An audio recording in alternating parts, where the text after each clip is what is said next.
SCDP का 12 question हमने solve किया था, उससे हम लोग आगे बढ़ते हैं और 13 क्वेश्चन से हम लोग शुरू करेंगे। और 13 नंबर का क्वेश्चन है हम लोग का, सीखने की प्रक्रिया में विद्यार्थी द्वारा की गई त्रुटियों के संबंध में आपकी दृष्टि में निम्न में से कौन सा कथन सर्वोत्तम है। तो सीखने की प्रक्रिया में विद्यार्थी द्वारा की गई त्रुटि के संबंध में यहाँ पर बताया गया है। तो उसका सही ऑप्शन हम लोग का दिया है। 1 नंबर का ऑप्शन है त्रुटियाँ अधिगम प्रक्रिया का भाग है। दूसरा, विद्यार्थियों को कभी त्रुटि नहीं करनी चाहिए। तीसरा, विद्यार्थी की लापरवाही के कारण त्रुटियाँ होती है। चौथा है कभी कभी विद्यार्थी त्रुटि कर सकता है। तो सीखने की प्रक्रिया में त्रुटि अधिगम प्रक्रिया का एक भाग है। ये हमारा सही आंसर होगा 1 नंबर का। 14 नंबर है, मधु गणित में कमज़ोर है। एक अच्छे अध्यापक की दृष्टि में उसके गणित में कमज़ोर होने का क्या कारण हो सकता है। मधु एक बच्चा है और वो क्या है, गणित में कमज़ोर है। एक अच्छे विद्यापक की दृष्टि में आप उसके गणित में कमज़ोर होने का क्या कारण दे सकते हैं। तो पहला ऑप्शन है हम लोग का, उसके माता पिता अनपढ़ हैं। दूसरा, प्रायः लड़कियां गणित में कमज़ोर होती हैं। तीसरा, उसे अध्ययन में रुचि नहीं है। चौथा, गणित शिक्षण की विधि त्रुटिपूर्ण है। तो इसमें हम लोग का सही आंसर होगा तीसरा नंबर का, उसे अध्ययन में रुचि नहीं है। बच्चे की रुचि को हम लोग को जानना होगा कि उसको किस चीज़ में रुचि है। उसका मन गणित में नहीं लग रहा है तो उसको किस चीज़ में रुचि होगा। 15 नंबर का क्वेश्चन है हम लोग का, निम्न में सर्वोत्तम कथन कौन सा है। एक अच्छा अध्यापक का सर्वोत्तम कथन क्या होना चाहिए। पहला ऑप्शन है, सदैव प्रदर्शन के माध्यम से सिखाता है। दूसरा है, अध्यापन के लिए व्याख्यान विधि का प्रयोग करता है। तीसरा, विद्यार्थियों को सदैव सीखने के लिए प्रेरित करता है। चौथा, विद्यार्थियों को सदैव अनुशासन में रखता है। तो यहाँ हम लोग का सही आंसर होगा, विद्यार्थियों को सदैव सीखने के लिए क्या करता है, प्रेरित करता है। एक अच्छा अध्यापक विद्यार्थियों को सदैव सीखने के लिए प्रेरित करता है। 16 नंबर क्वेश्चन है, राष्ट्रीय पाठ्यचर्या की रूपरेखा 2005 NCF 2005 के अनुसार गणित शिक्षण का मुख्य उद्देश्य है। ये गणित शिक्षण का उद्देश्य बताना है।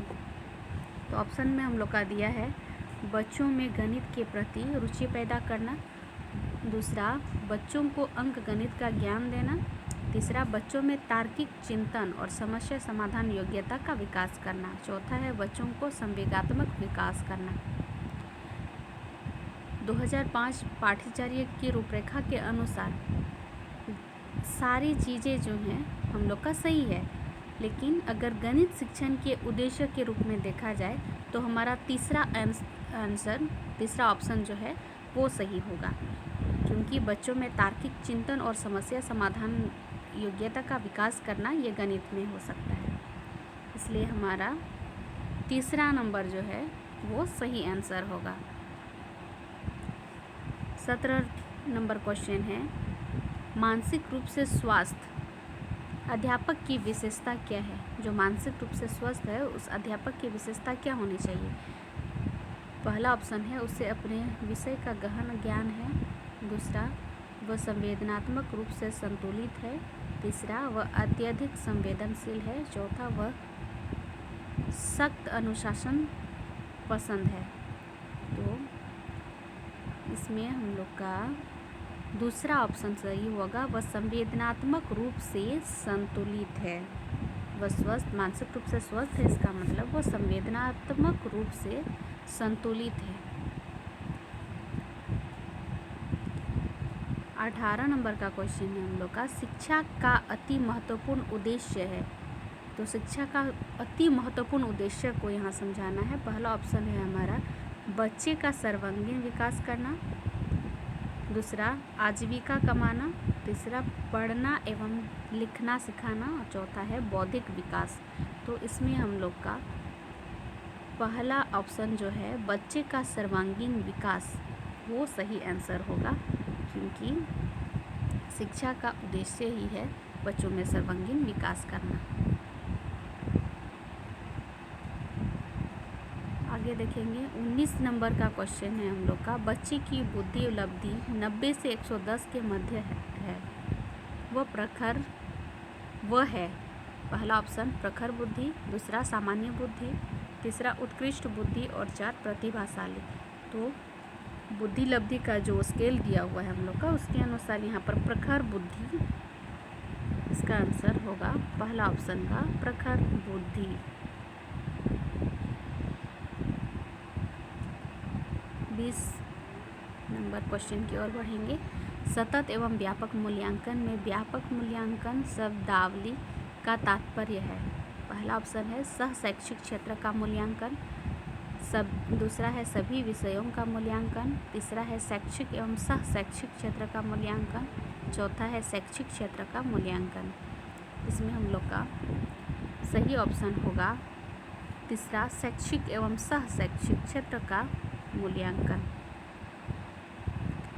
21 नंबर का क्वेश्चन है शिवानी द्वारा पूछे गए एक प्रश्न का उत्तर शिक्षक तत्काल नहीं दे सकता है, एक शिक्षक की प्रतिक्रिया क्या होनी चाहिए। शिवानी एक स्टूडेंट है और वो शिक्षक से एक प्रश्न करती है और उस क्वेश्चन का आंसर शिक्षक तत्काल नहीं दे सकता है, तो उसमें शिक्षक का क्या प्रतिक्रिया होना चाहिए। पहला ऑप्शन शिक्षक द्वारा शिवानी को ध्यान बता देना चाहिए, दूसरा शिक्षक द्वारा शिवानी को चुप करा देना चाहिए, तीसरा शिक्षक को कहना चाहिए कि मैं नहीं जानता हूँ, चौथा शिक्षक द्वारा इस प्रश्न का सही उत्तर बाद में समझ कर देना चाहिए। तो बच्चों को डांटना नहीं है, बच्चों को चुप नहीं कराना है और बच्चों के सामने ये भी नहीं कहना है कि मैं नहीं जानता हूँ। तो इसमें हम लोग का चौथा ऑप्शन सही होगा, शिक्षक द्वारा इस प्रश्न का सही उत्तर बाद में समझ करके देना चाहिए।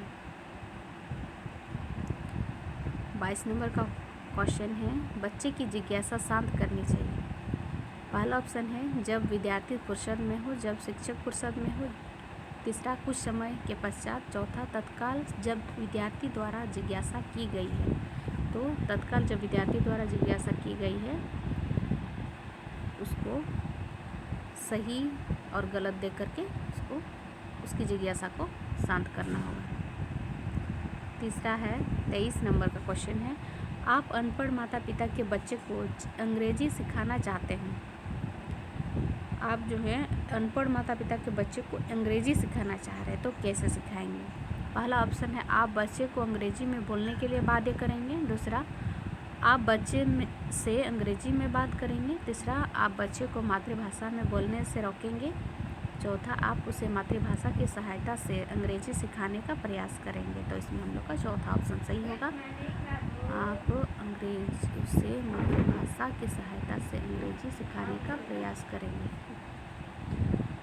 24 नंबर का क्वेश्चन है पुरस्कार एवं दंड।